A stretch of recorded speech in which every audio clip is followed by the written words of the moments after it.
어느 주일날 주일학교 선생님이 아이들에게 말했습니다. 우리 예수 믿는 사람들은 함부로 흥분하거나 화를 내거나 욕을 하면 안 돼요. 알았죠? 그랬더니 아이들이 듣는 둥 마는 둥 했습니다. 그런데 바로 그때 파리 한 마리가 윙 하고는 날아와서 선생님의 콧등에 앉았습니다. 자, 예를 하나 들어 말해 볼게요. 지금 선생님의 코 위에 파리가 앉았어요. 믿지 않는 사람들은 파리에게 막 화를 내겠지만 우리는 그렇게 해서 안 됩니다. 우리는 다만 파리에게 파리야 물러가라 하는 거예요. 그런데 보니까 파리가 아니라 벌이었습니다. 순간 선생님의 입에서 자신도 모르게 아이고 머니나 이거 벌 아니야? 이런 썩을 놈의 벌 같으니라고 하고 욕이 나와버렸습니다. 그날 아이들은 선생님의 그런 모습에서 자지러지게 은혜를 받았다고 합니다. 좀 망가지는 것도 은혜가 되는 것 같아요. 점잖은 우리에게는 쉽지 않겠지만 그러나 복음서를 읽어보면 예수님께서 많이 망가지십니다. 당시 금깃이 되고 터붓이 되던 일들을 서슴지 않고 행하십니다. 이를테면 예수님께서 나병 환자를 보시고는 손으로 그 환부를 만지십니다. 금하게 되어 있는 거죠. 그런데 만지시고 병을 고쳐주셨습니다. 지난주에 우리가 봤던 것처럼 세리와 죄인들과 함께 어울려 먹고 마시는 이런 일들을 주님은 서슴지 않고 행하셨습니다. 경건한 유대인들의 눈에는 완전 망가진 모습인 거죠. 주님께서 그렇게 하신 까닭은 관습과 전통과 종교에 젖어 있는 유대인들을 흔들어 깨워서 복음으로 살게 하시려는 마음 때문이었습니다. 그런 까닭에 유대인 지도자들과 논쟁하고 충돌하는 것을 주님께서는 굳이 피하지 않으셨습니다.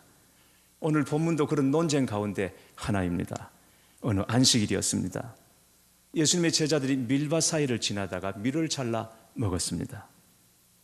시장했기 때문입니다. 그러자 바리새인들이 안식일을 어겼다고 문제를 제기합니다.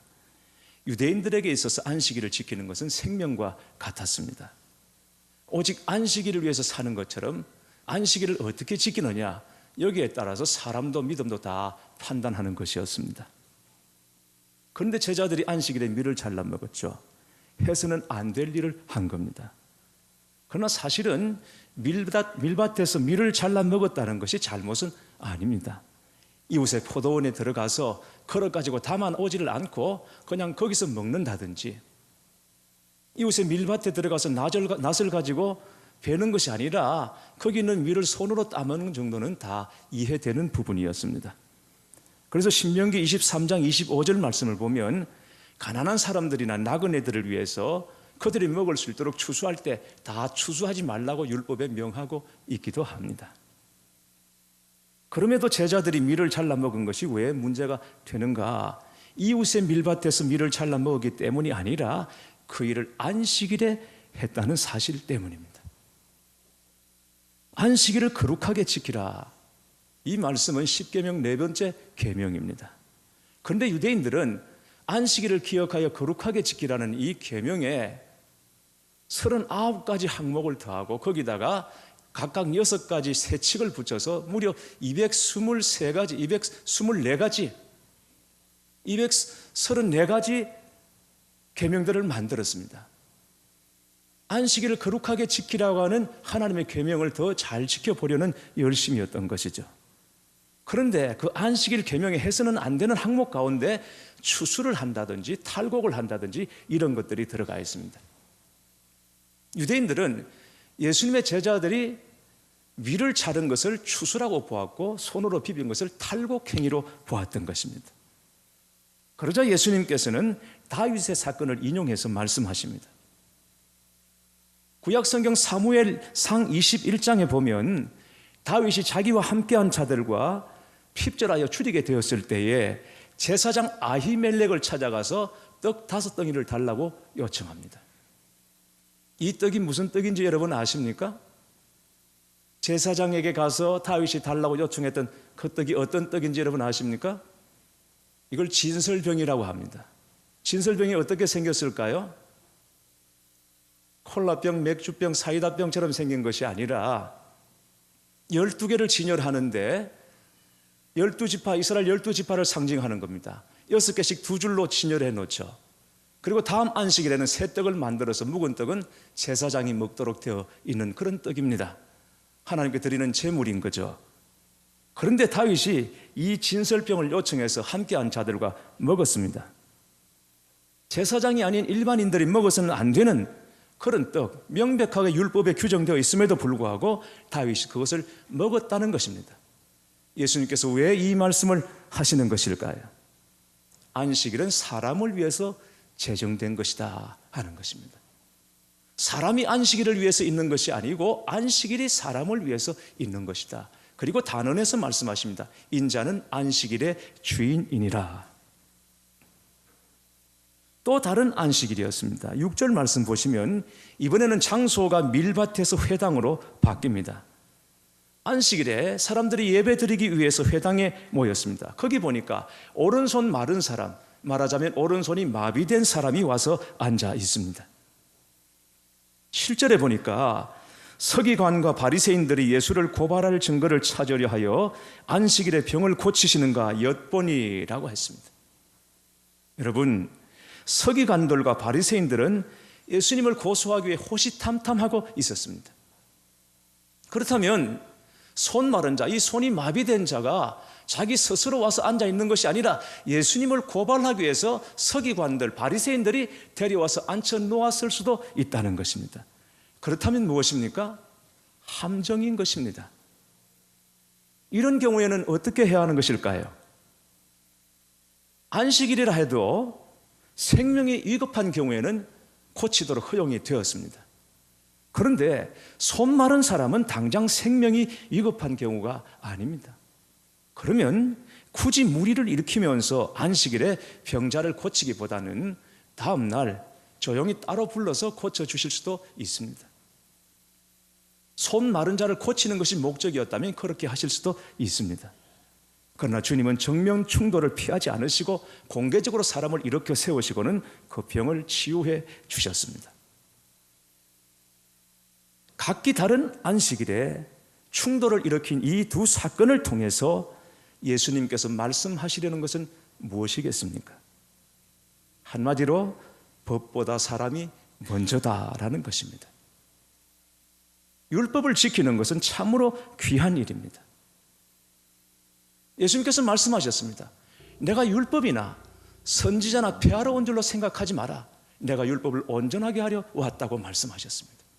율법을 주신 이유는 사람들의 잘잘못을 따지고 속박하기 위해 주신 것이 아니라 율법은 그리고 안식일을 주신 것은 사람을 위해서 주신 것이라고, 안식일을 기억하여 거룩하게 지켜라. 이 계명을 더 잘 지켜보려고 234가지 항목들을 만들었다는 것, 여러분 그게 책망받을 일입니까? 그게 잘못된 일입니까? 전혀 그렇지 않습니다. 그건 좋은 일입니다. 그렇게 234가지를 가지고 그걸 잘 지킨다면 주님으로부터도 칭찬받을 일인 것입니다. 그러나 그것을 만들어 놓고는 지키나 안 지키나 사람들을 노려보다가 그것을 어길 경우에 그 사람을 정죄하는 것이라면 그것은 악법인 것입니다. 내가 누구보다도 열심이고 남들이 하지 않는 일을 한다는 것은 귀한 일이죠. 사람들이 모를 수 있지만 하나님은 다 아실 것입니다. 그러나 여러분, 남들이 하지 않는 그 일을 내가 한다고 해서 그렇게 하지 않는 사람을 정죄한다면 그것은 결코 자랑도 하나님으로도 칭찬도 될 수 없다는 것을 아셔야 합니다. 다윗이 제사장만 먹을 수 있는 진설병을 먹었다는 것은 큰 일이죠. 잘못인 거죠. 더더군다나 안식일에 그 일을 행했다면 그것은 심각한 문제인 것입니다. 그러나 성경 어디를 봐도 다윗이 안식일에 제사장만 먹을 수 있는 진설병을 먹었다고 다윗을 저주했다든지 징계했다든지 하는 얘기가 안 나옵니다. 하나님은 제사장만 먹을 수 있는 그 떡을 다윗이 먹은 것으로 인하여서 문제를 제기하지 않으셨습니다. 그걸 문제 삼지 않으셨습니다. 그냥 덮어주셨습니다. 왜 그랬습니까? 일단 사람이 살아야 하기 때문인 것입니다. 사실은 진설병 정도가 아니죠. 주님은 자기 몸을 하나님께 드려 희생 제물로 삼으시고, 그리고 그 몸을 생명떡으로 우리에게 내어주시고는 그 떡을 먹는 자마다 누구나 다 살고 영원히 살 수 있는 길을 열어주신 것이죠. 그 은혜를 우리에게 베풀어 주신 것이죠. 주님 자신이 우리의 생명떡이 되신 것입니다. 믿으시기를 축복합니다. 안식일에 손 마른 자를 고치실 때 서기관들과 바리새인들이 문제를 제기하는 것을 두고 예수님께서는 물으십니다. 너에게 묻는다. 안식일에 선을 행하는 것과 악을 행하는 것, 생명을 구하는 것과 생명을 죽이는 것, 어느 것이 옳으냐라고 물으십니다. 성경의 어떤 주석을 보면 여기 손 마른 자, 손이 마비된 사람의 직업이 석수장이었다고 말하고 있습니다. 여러분, 석수장이라면 손 하나가 미천이고 그게 전부인 것입니다. 그게 재산인 것입니다. 그 손 가지고 일해서 자기도 살고 가족들도 부양해야 되는 것이죠.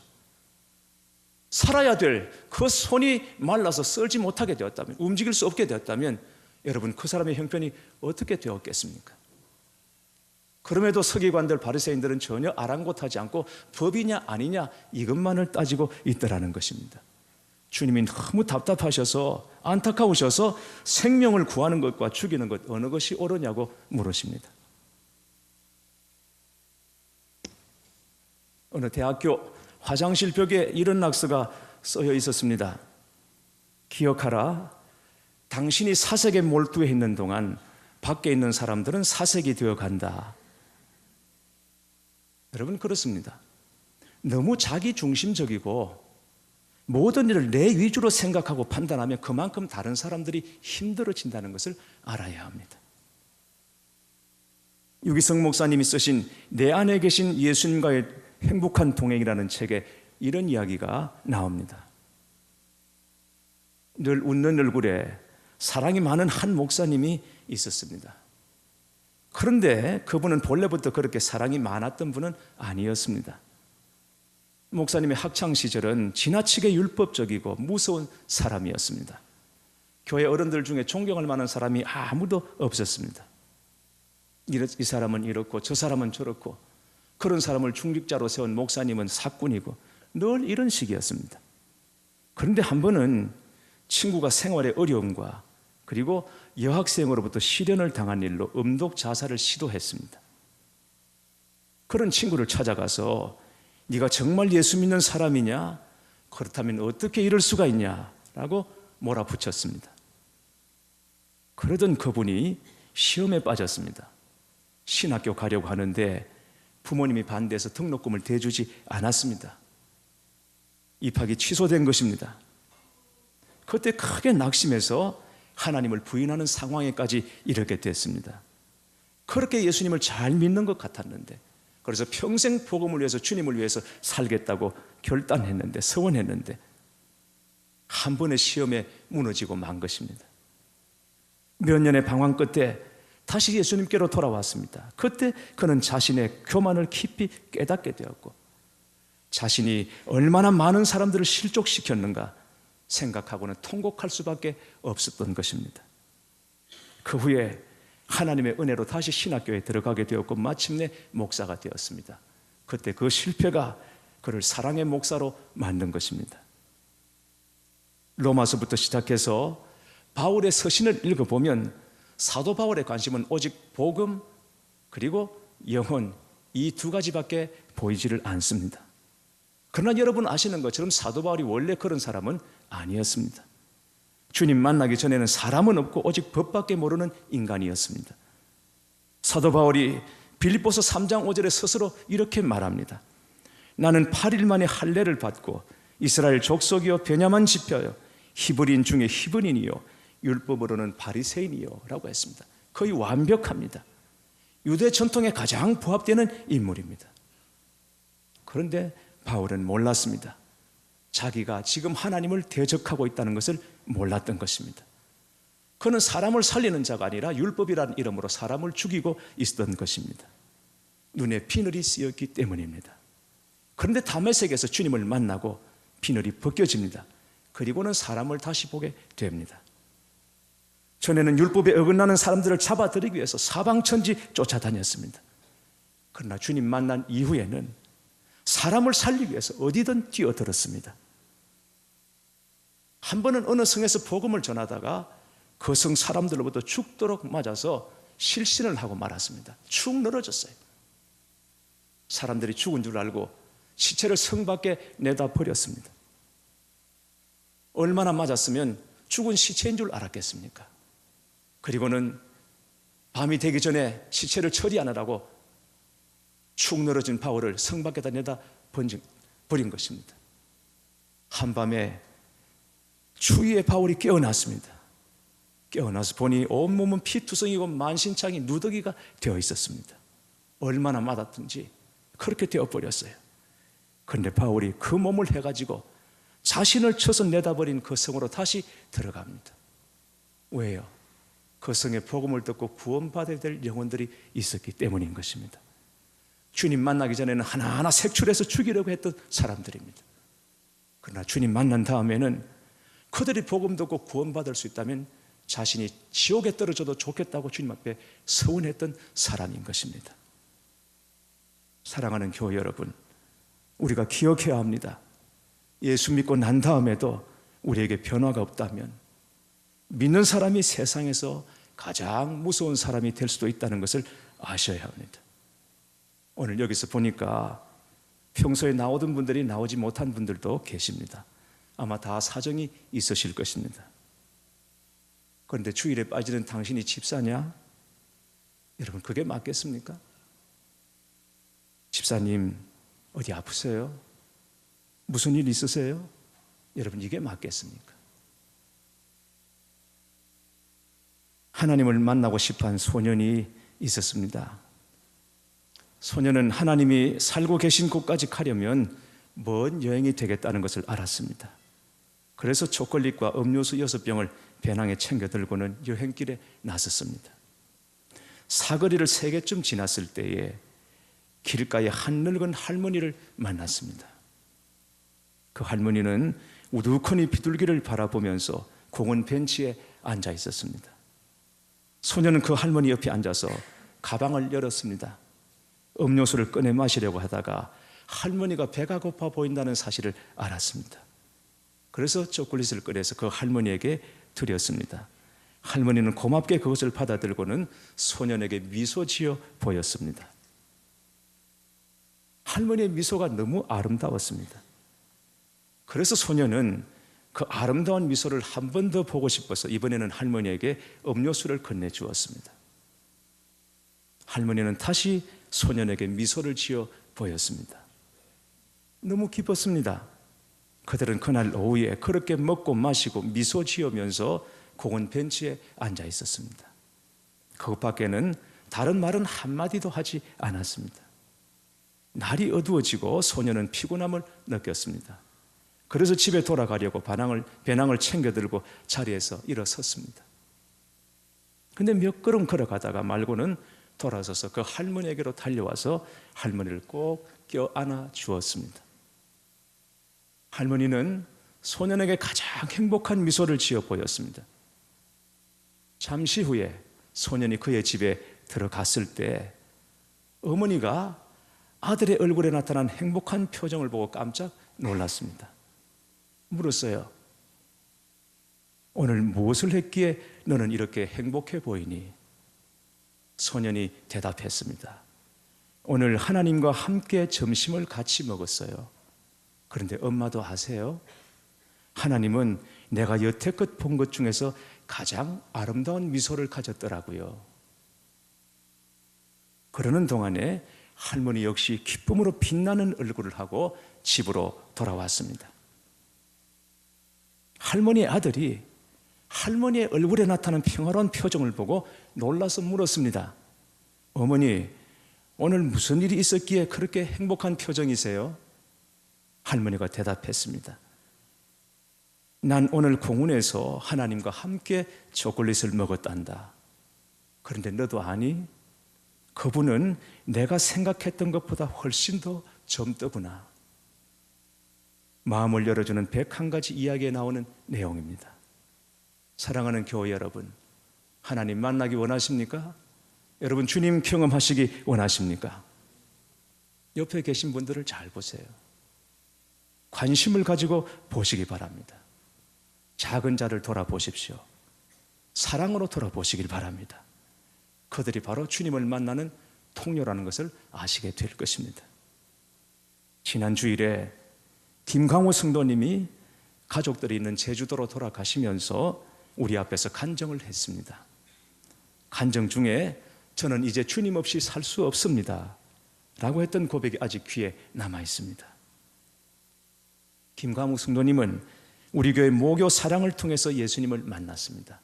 라면 얻으러 오셨다가 섬기는 분들을 통해서 주님을 만난 것입니다. 우리는 어떤 일을 할 때 이것저것 생각이 많고 계산이 많습니다. 이걸 해야 하나 말아야 하나, 여기에 쏟는 노력과 정성에 비해서 얻는 것이 무엇일까, 이런 생각들을 합니다. 그러나 여러분, 그 무엇보다도 우리가 먼저 생각할 것은 사람이라는 것입니다. 영혼입니다. 영혼보다, 사람보다 앞서는 것은 결코 없다는 것을 여러분 반드시 기억하시기 바랍니다. 우리가 살아가면서 따지고 바로 잡으려는 것 때문에 후회합니다. 우리라고 하지만 사실은 제 이야기입니다. 잘못된 것을 바로 잡으려는 시도와 옳지 않다고 여기는 것을 따지려는 것 때문에 항상 후회합니다. 저는 이게 저의 의라는 것을 압니다. 하나님이 가장 싫어하시는 자기의 말입니다. 정리되지 않은 마음으로 사람을 만나고 앙금이 남아있는 채로 전화했던 것 때문에 항상 화근이 되는 것입니다. 정말 어리석은 일입니다. 주의 몸된 교회를 상하게 하는 것입니다. 이것 때문에 후회하지 않기를 위해서 기도하고 있습니다. 사랑하는 교회 여러분, 우리 너무 따지지 않기로 하십시다. 따져서 좋은 건 아무것도 없습니다. 그래서 남는 것은 결국 상처밖에 없더라는 것입니다. 덮어주는 것이 사랑이고 가리워주는 것이 은혜인 것입니다. 우리가 피차에 서로 덮어주고 가리워주는 사람이 될 수 있기를 축복합니다. 예수님은 안식일의 주인이십니다. 인자는 안식일의 주인이니라. 주님이 안식일의 주인이십니다.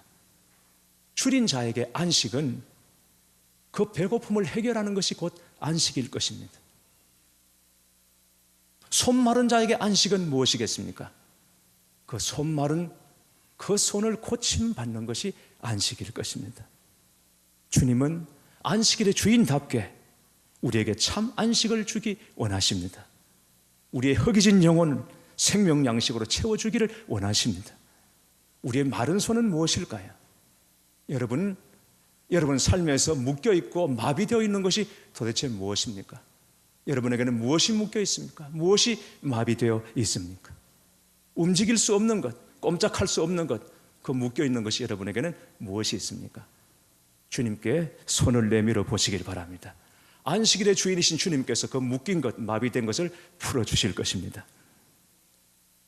오늘 주님의 안식과 회복의 은혜가 여러분에게 임하시기를 축복합니다. 그리고 넉넉한 마음으로 사람을 섬기고 영혼을 돌보는 일에 여러분 남은 생에 귀하게 쓰임받게 되시기를 주님의 이름으로 축원합니다.